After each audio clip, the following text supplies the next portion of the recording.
مساء الفل والياسمين عليكم. النهارده بقى هنعمل بصوا شويه مكرونه كده في السريع. طبعا كان عندي كام شريحه بانيه، هنعمل جنبها شويه مكرونه محمره وهنطشها بطماطم زي ما انتم ما شايفين كده.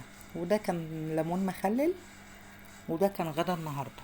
حاجه كده سهله وسريعه، والمكرونه كان طعمها زي العسل وزي السكر. لو اول مره تشوفيني، انا اسمي مروه خلاف ومطبخي اسمه مطبخ ميرو.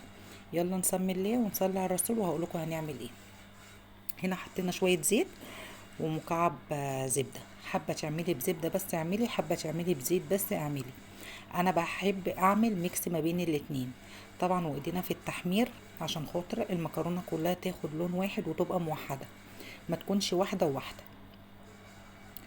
طبعا ما تنسينيش في لايك قمر زي كده، ولو ما اشتركتيش في القناة خشي اشتركي ودوسي على كلمة الكل عشان يوصلك كل جديد. طبعا زي ما انتم ما شايفين كده انا حمرت شوية ونزلت بشوية ابيض. وكان عندي صلصة، دي صلصة كشري عشان تبقوا عارفين، بالثوم. كانت في الفريزر، رحت مطلعاها رحت حطاها. طبعا حطيت هنا شوية فلفل اسود وشوية حبهان مطحون وواحدة مكعب مرق الدجاج وشوية ملح.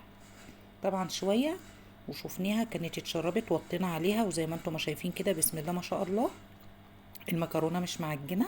انا بكلمكم، يعني انا بسجل الفيديو وانا قاعده باكل. طعمها حلو قوي قوي قوي قوي. ويا رب وصفه اليوم تعجبكم، وكانت وصفه سهله وسريعه طبعا مش محتاجه حاجه يعني.